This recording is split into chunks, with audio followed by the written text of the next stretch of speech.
आज मेरे पास बिल्डिंग है, बैंक बैलेंस है, प्रॉपर्टी है, बंगला है, गाड़ी है। क्या है तुम्हारे पास? मेरे पास माँ है।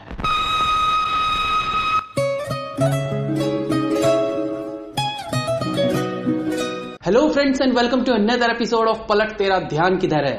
और आज हम बात करेंगे एक क्लासिक फिल्म की जो कि रिलीज हुई थी 24 जनवरी 1975 को, और फिल्म का नाम था दीवार। तुम लोग मुझे ढूंढ रहे हो और मैं तुम्हारा यहां इंतजार कर रहा हूं। बॉलीवुड में जाने कितनी ही गैंगस्टर बेस्ड फिल्में बन चुकी है, लेकिन दीवार फिल्म का मुकाबला आज तक कोई फिल्म नहीं कर पाई। फिल्म में एक बड़ी स्टारकास्ट थी जिसमें शशि कपूर के अलावा अमिताभ बच्चन, निरूपा रॉय, प्रवीण बॉबी और नीतू सिंह ने काम किया था। आज हम बात करेंगे इस बॉलीवुड फिल्म के कुछ अननोन फैक्ट्स के बारे में जो शायद आपको पता हो अगर आप बॉलीवुड फिल्मों के लिए पैशनेट हैं। तो चलिए जानते हैं इस फिल्म के कुछ इंटरेस्टिंग फैक्ट्स। आज से 20 बरस पहले जब यह बिल्डिंग बन रही थी, मेरी माँ ने यहाँ ईंटें उठाई थी। आज मैं यह बिल्डिंग अपनी माँ को तोहफा देने जा रहा हूँ। इस फिल्म ने अमिताभ बच्चन के करियर को काफी ऊपर उठा दिया था, जिसके बाद वो सुपरस्टार्स की कैटेगरी में आने लगे थे। लेकिन यश चोपड़ा की पहली पसंद अमिताभ बच्चन कभी भी नहीं थे। विजय वर्मा के इस रोल के लिए सबसे पहले वो राजेश खन्ना को लेना चाहते थे, लेकिन राइटर सलीम जावेद ने इंसिस्ट किया कि ये रोल अमिताभ बच्चन को दिया जाए। इसका एक रीजन ये भी है कि इससे पहले राजेश खन्ना और सलीम जावेद के बीच किसी बात को लेकर काफी अनबन हुई थी, इसलिए फाइनली ये रोल अमिताभ बच्चन को दिया गया। हालांकि इससे पहले शत्रुघ्न सिन्हा को भी ये ऑफर हुआ था, लेकिन उन्होंने इस रोल को करने से मना कर दिया। विजय वर्मा मेरा भाई है, वो मेरा भाई है sir. Oh no. Deewar film की मां यानी कि निरूपा रॉय, एक्चुअली अगर उन्हें सीने मां की मां कहा जाए तो गलत नहीं होगा। उन्होंने जाने कितनी ही बॉलीवुड फिल्मों में मां के किरदार को जिंदा किया है, और इस फिल्म में भी डायरेक्टली या इनडायरेक्टली उनका एक बहुत बड़ा योगदान है। डायरेक्टली इसलिए कि इस फिल्म में उनका एक दमदार रोल था, और इनडायरेक्टली इसलिए कि इस फिल्म के एक दमदार डायलॉग में उनके कैरेक्टर का नाम आता है, मेरे पास माँ है। एक्चुअली मां के इस किरदार के लिए ओरिजिनल चॉइस थी वैजंती माला, लेकिन जब वैजंती माला को पता चला कि विजय वर्मा का किरदार राजेश खन्ना नहीं कर रहे हैं, तो उन्होंने भी इस फिल्म को करने से मना कर दिया। अपनी माँ को खरीदने की कोशिश मत कर, तू अभी इतना अमीर नहीं हुआ बेटा कि अपनी माँ को खरीद सके। इसके बाद मां के किरदार के लिए डायरेक्टर यश चोपड़ा वहीदा रहमान को चाहते थे। वहीदा रहमान इस चीज के लिए राजी भी थी, लेकिन यश चोपड़ा की एक और फिल्म जिसमें वहीदा रहमान अमिताभ बच्चन के साथ रोमांस करती नजर आ रही थी। यश चोपड़ा को डर था कि दोनों फिल्में लगभग एक ही वक्त पे रिलीज होने वाली है, जिसमें से एक फिल्म में वहीदा रहमान और अमिताभ बच्चन रोमांस करते नजर आएंगे तो दूसरी तरफ दोनों माँ बेटे के रोल में नजर आएंगे, तो जाने पब्लिक का क्या रिएक्शन होगा।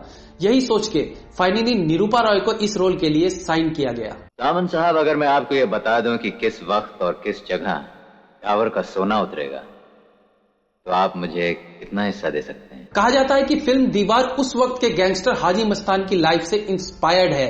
हाजी मस्तान 17 साल की उम्र में मुंबई आया और कुली का काम करते करते पॉलिटिक्स के गलियारे तक पहुंच गया। फिल्म दीवार की कहानी भी लगभग ऐसी ही है। हाजी मस्तान के उठने बैठने बोलने चालने को रिसर्च करने के लिए अक्सर अमिताभ बच्चन उनसे मिलते थे।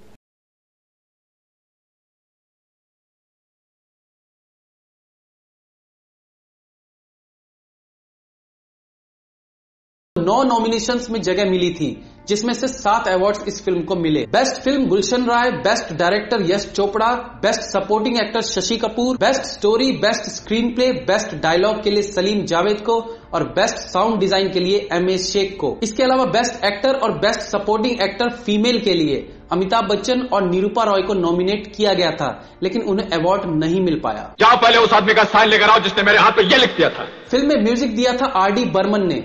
इस फिल्म के लिए 6 सॉन्ग्स को रिकॉर्ड किया गया था, जिसमें से सिर्फ 4 सॉन्ग्स को ही फिल्म में यूज किया गया। इधर का माल उधर और दीवारों के जंगल सॉन्ग्स को फिल्म में यूज नहीं किया गया।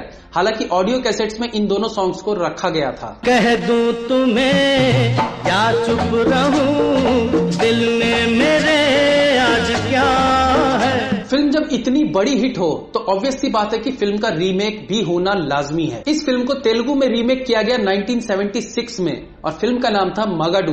फिल्म के लीड रोल्स में थे एनटीआर और रामा कृष्णन।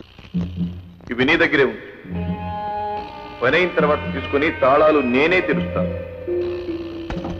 इसके बाद इस फिल्म को दोबारा रीमेक किया गया थी नाम से। और फिल्म रिलीज हुई थी 1981 में, जिसके लीड रोल्स में थे रजनीकांत और सुमन। ओके।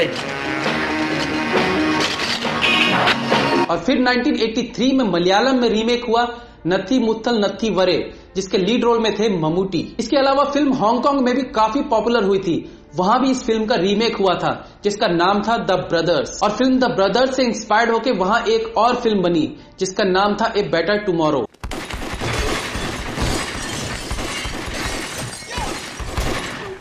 इस फिल्म में एक्टर टी लंग्स का कैरेक्टर अमिताभ बच्चन के कैरेक्टर से काफी ज्यादा इंस्पायर्ड था। 70s की फिल्म में दीवार और अमर अकबर एंथनी से इंस्पायर्ड होके हांगकांग में काफी फिल्में बन चुकी हैं। इसके आगे अगर हम 1986 में रिलीज संजय दत्त की फिल्म नाम का जिक्र करें तो वो फिल्म भी दीवार से काफी हद तक इंस्पायर्ड लगती है।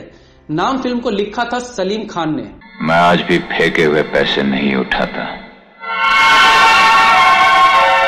फिल्म दीवार की शूटिंग के दौरान ही शोले फिल्म की शूटिंग भी चल रही थी, जिसकी वजह से अमिताभ बच्चन को डबल शिफ्ट में काम करना पड़ता था, दिन में दीवार रात में शोले। अमिताभ बच्चन के बचपन का रोल करने वाले एक्टर मास्टर अलंकार एक्ट्रेस पल्लवी जोशी के भाई हैं, जिन्होंने बड़े होकर छोटी बड़ी बातें जैसे सीरियलों में भी काम किया है।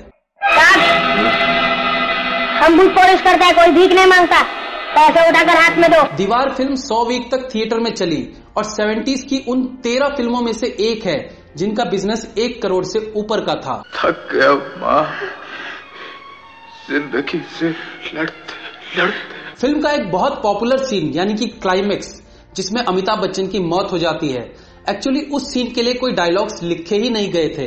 डायरेक्टर यश चोपड़ा ने अमिताभ बच्चन को पूरी फ्रीडम दी थी कि वो इस सीन में अपने हिसाब से डायलॉग्स बोल सकते हैं। भाई माँ प्रसाद समझ कर तुम्हें खिलाती है, तुम मिठाई समझ कर खा लिया करो।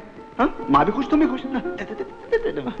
शाबाश। फिल्म में अमिताभ बच्चन का शर्ट पहनने का स्टाइल शायद आपको याद होगा। उनका ये स्टाइल काफी पॉपुलर हुआ था। एक्चुअली ये स्टाइल अमिताभ बच्चन ने खुद ही किया था। उनका कहना था कि शर्ट काफी लंबी होने के कारण वो आधी शर्ट को पैंट के अंदर रखते थे। इंडिया टाइम्स की रैंकिंग में फिल्म दीवार को टॉप 25 मस्ट वॉच फिल्म में रखा गया था। और famous book 1001 movies you see before you die में भी दिलवाले दुल्हनिया ले जाएंगे और मदर इंडिया के साथ साथ दीवार फिल्म को भी इस लिस्ट में रखा गया था। फिल्म में अमिताभ बच्चन के साथ साथ शशि कपूर के इस यादगार रोल को हमेशा याद किया जाएगा। We will always miss you Shashi Kapoor ji. तो दोस्तों ये थे कुछ इंटरेस्टिंग फैक्ट्स इस क्लासिक फिल्म के बारे में। ये एपिसोड आपको कैसा लगा और सबसे इंटरेस्टिंग फैक्ट आपको कौन सा लगा, ये हमें कमेंट सेक्शन में जरूर बताइएगा। That's all for today friends. Please like, comment, share and subscribe this channel if you like the video. Like me on Facebook. Links are in the description. Be safe. Have fun. मिलते हैं अगली बार फिर किसी नए episode के साथ। तब तक के लिए